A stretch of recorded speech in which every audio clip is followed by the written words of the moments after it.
Hello, hi. So yeah, it is looking extremely likely that the Bilderberg conference this year is going to be in Watford. Obviously they don't confirm it, but all the signs point to it. And Jim Tucker did confirm it just before he died, and he's usually accurate. So it'll be at the Grove Hotel in Watford from the 6th to the 9th of June. The hotel will be in lockdown for 5 days, and the police have confirmed that they are undertaking a 10-day security exercise in the grounds of the hotel. The delegates are expected to arrive on the afternoon and evening of Thursday, the 9th of June, and will leave on the morning probably of Sunday. Oh no, they'll arrive on Thursday, the 6th of June, and they'll leave on the morning of Sunday, the 9th of June.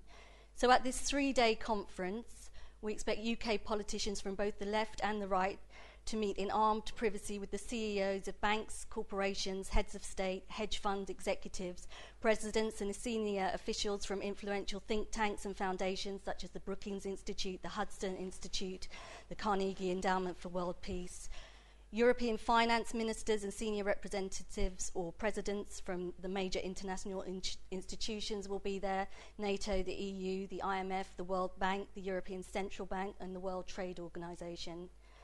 George Osborne has now attended 4 Bilderberg conferences, and as Bilderberg steering committee member Kenneth Clark is always there. Conference regular Lord Mandelson will no doubt be present, and it's possible that David Cameron will attend this year's meeting. Whizzing past us in tinted limousines, we'll be seeing the CEOs and chairmen of banks and corporations such as Barclays, HSBC, Santander, Nestle, Novartis, Airbus, Microsoft, Unilever, AXA, Deutsche Bank, Evercore, Fiat, Siemens, Royal Dutch Shell, Michelin and Goldman Sachs, plus the usual smattering of senior US State Department, Federal Reserve and Treasury officials, national security advisors, Pentagon top brass and the head of the NSA. Long-time Bilderberg participants Henry Kissinger and David Rockefeller will rub shoulders with conference regulars Bill Gates, Eric Schmidt, chairman of Google, and Peter Thiel, founder of PayPal. And just out of interest, Marcus Agius, a member of the 39-strong Bilderberg steering committee, is senior non-executive director of the BBC and sits on the BBC's new executive board. The Dutch royal family, the Norwegian royal family, and always the Spanish royal family as well. And I think Prince Philip did attend when it was in Scotland. Philip has attended many years ago. I mean, that would be amazing if we could catch one of them going in. And to give you some idea of the uncanny political intuition illustrated by the steering committee, Barack Obama, David Cameron, Bill Clinton, and Tony Blair all attended the conference just before they were elected. The Bilderberg Group doggedly maintains that all participants attend as private individuals, but a recent FOI request from the Treasury revealed that George Osborne attended the 2011 conference in St. Moritz in his official capacity as Chancellor, and the taxpayer paid for his travel. There is also evidence that policies are formulated at this opaque and undemocratic forum. Indeed, former NATO Secretary General and 2-time Bilderberg attendee Willy Klaus spoke of how all participants are given reports, feedback from the steering committee on 10-minute presentations they give to the conference. And he said the participants are then obviously considered to use this report in setting their policies in the environments in which they affect. So this, over the past few years, more and more of us are realising that this completely private policy-forming event is the very antithesis of open participatory democracy. For too long, this yearly conference has taken place under the media radar.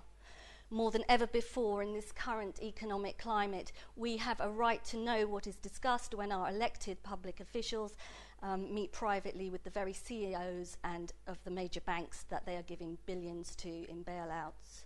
So it's high time that this embargo was lifted, so this major international summit finally receives the media attention it very much deserves. And with this end in mind, activists from all over the world will be travelling to Watford to shine light upon this meeting and to protest the conference's lack of transparency. Occupy Bilderberg and anti-cuts protesters from the UK will seek out the very architects of austerity as they meet in hiding. A group of concerned citizens are this year launching the Bilderberg Fringe Festival, comprising of talks, workshops, comedy and music on the 8th and the 9th of June. Joining the Fringe Festival, and I hope you all will come along over that weekend, is a chance to protest against the pinnacle of corporate lobbying and to witness at close hand the extraordinary power of the military, industrial, financial complex in action. But it's also a chance to network with like-minded people, participate in some fun and uplifting events, and to hear inspiring talks by some of the finest minds in the alternative media today. So if anyone wants to get involved in any capacity with organising the Bilderberg Fringe, helping with the press centre that we also hope to set up, or would like any information at all on this unique weekend, or get in contact with us through the website, which is bilderberg2013.co.uk, where we'll be posting updates and the itinerary as we have it, or the email address that you get is bilderberg2013@yahoo.co.uk. So, thanks very much.